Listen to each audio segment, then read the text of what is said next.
Assalamualaikum warahmatullahi wabarakatuh. Saya Esti Pamela Asanisa dengan NIM 2112 C2012 akan menjelaskan tentang polutan.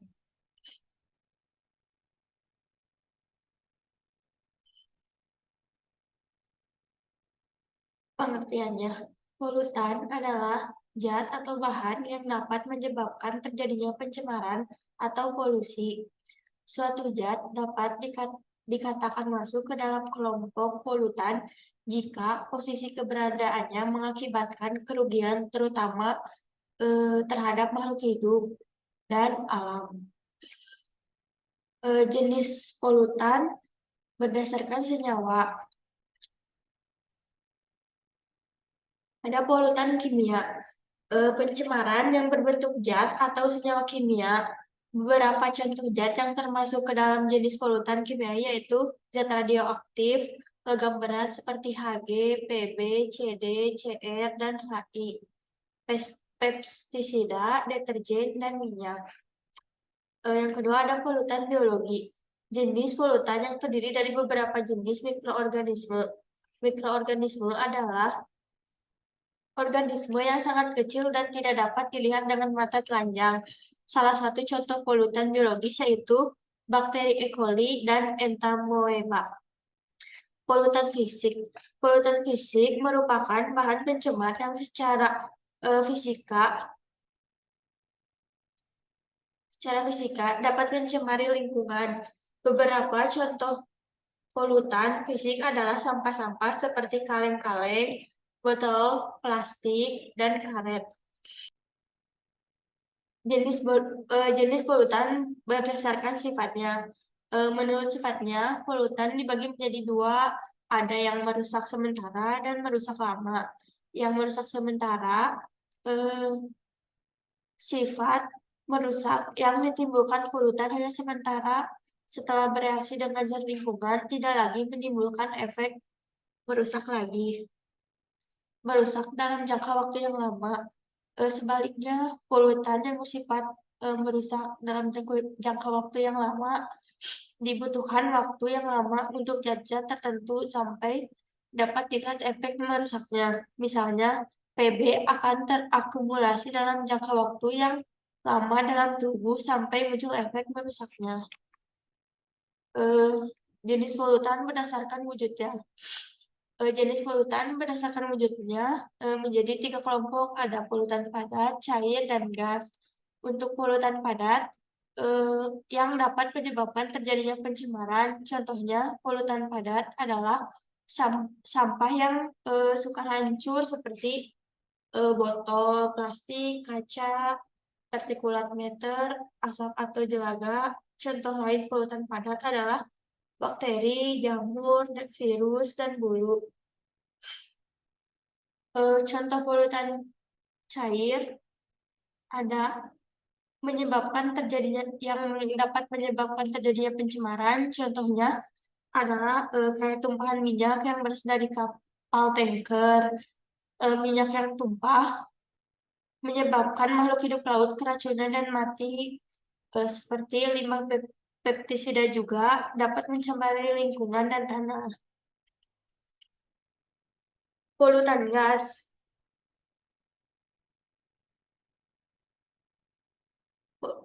Polutan yang berwujud gas dapat menyebabkan terjadinya pencemaran.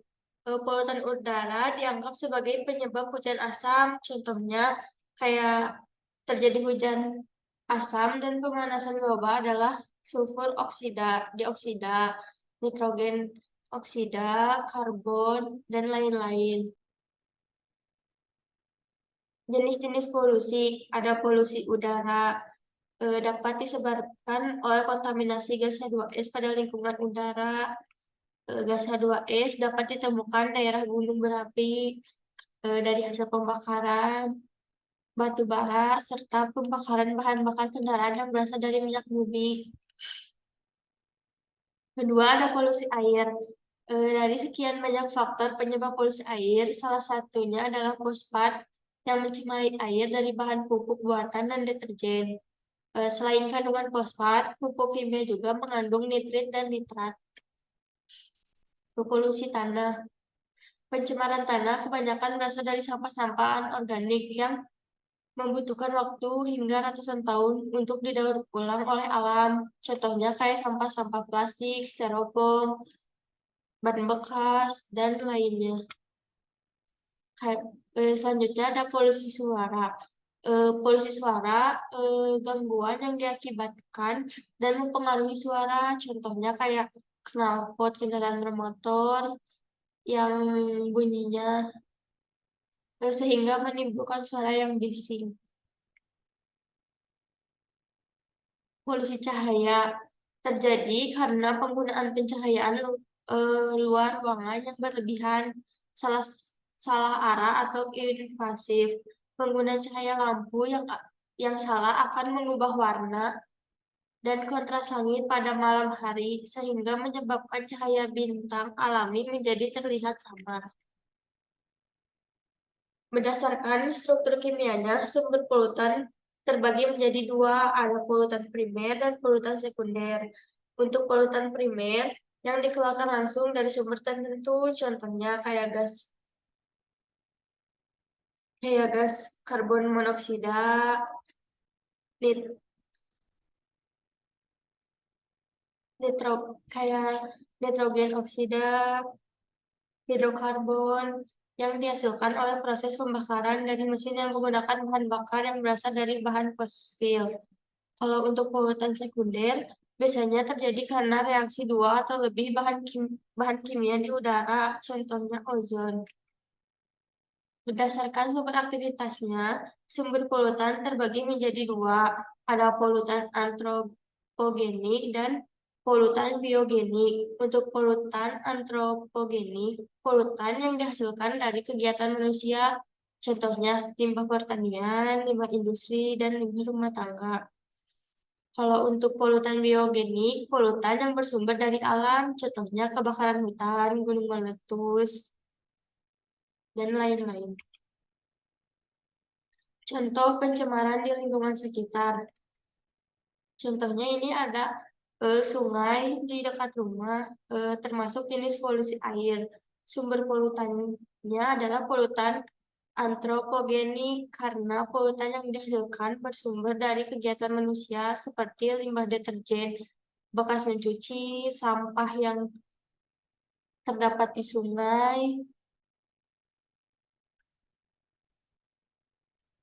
Yang kedua ini ada di jalan, termasuknya polusi udara karena banyak kendaraan bermotor, termasuk sumber polutannya polutan polimer karena gas NO2, SO2, HC, dan CO yang dihasilkan oleh proses pembakaran dari mesin yang menggunakan bahan bakar.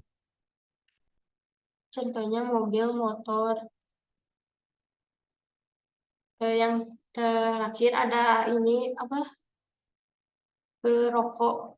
Jenis polusinya polusi udara, sumber polutannya polutan primer karena asap rokok yang ditimbulkan berupa gas karbon monoksida yang dihasilkan dari pembakaran.